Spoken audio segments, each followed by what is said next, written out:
Tic-tac, tic-tac, as horas pasan e ti non estás. Levas a tua calor nas maletas, a túa imaxe, ven comigo a todas partes. Pois despois dunha paréntese de 7 anos, desde o ano 2002, en que publiquei un estudo divulgativo arredor da figura de Fray Martín Sarmiento, este ano, 2009, concretamente contra o mes de marzo, abril, saiu outro estudo tamén con carácter divulgativo, por lo tanto aberto a todo o público, non exclusivamente para especialistas, arredor da figura de Ramón Piñeiro, un libro que titulei A expresión cultural dunha estrategia política, publicado na editorial Laiovento. O que procurei, aproveitando o cogallo da homenaxe especial que a Real Academia Galega acordou para recordar de alguna maneira máis específica a figura de Ramón Piñeiro neste Día das Letras Galegas, tentei recuperar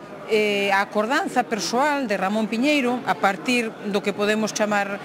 algo semellante ás súas memorias ou a súa autobiografía comezada a escribir por el, xunto coa acordanza de outros moitos escritores, intelectuais, pensadores que conviviron con el ou arredor del nunha boa parte do século XX. Por tanto, intentei recoller ou seguir as pistas que o propio Ramón Piñeiro dá na súa obra ensaística e tamén nesas primeiras memorias que el iniciou, xunto con ese repertorio de biografías, libros de memorias, conversas, etc., que outros autores que tiveron moita relación con el, pois hoxe comparten con nós unha información moi interesante. Ademais do que o propio estudo, ao final, na última parte do libro, decidín incorporar un pequeno apéndice de textos ou ben da propia man de Ramón Piñeiro, algúns artigos que consideraba de interese porque podían achegar información para ter un coñecemento biográfico máis completo e de primeira man do propio Ramón Piñeiro, xunto con outros documentos, outros autores, fundamentalmente epístolas compartidas pois con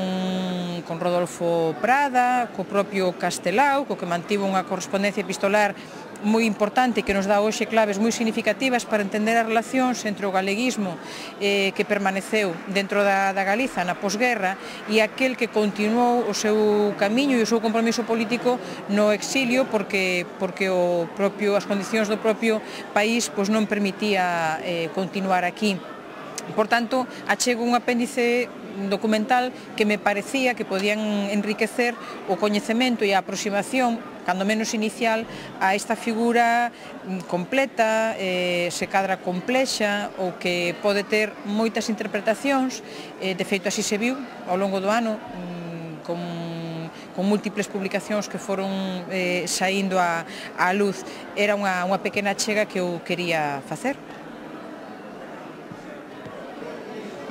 Ben, pois neste momento estou intentando darlle forma a un traballo que me fai moita ilusión e que de feito perseguín con moita intención e vocación desde hai tempo, que é recoller a biografía intensa e interesante para todos, para todas nós, desde unha perspectiva de actualidade,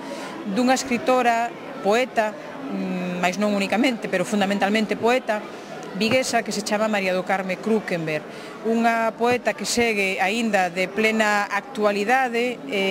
con unha produción escrita tamén continua, que afortunadamente se sucede e se concreta na edición de poemarios a un ritmo prácticamente anual,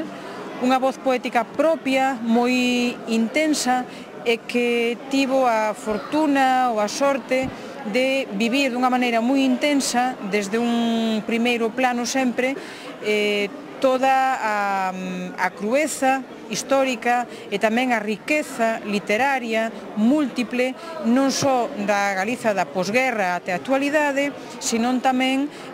desa escrita que tivo que fuxir cara ao exilio, cara á emigración, fundamentalmente a Buenos Aires, e cos que ela compartiu uns anos moi interesantes e que nos vai dar claves e pistas mesmo históricas que realmente me parece que van ser moi enriquecedoras. Por tanto, niso ando en darlle forma a múltiples conversas que tivemos dende hai algo máis dun ano e que agora xa compre e intentarei de cara a fin deste ano 2009 sintetizar nun novo volume que espero que sexa fundamentalmente do agrado da propia María do Carme Krúquenberg,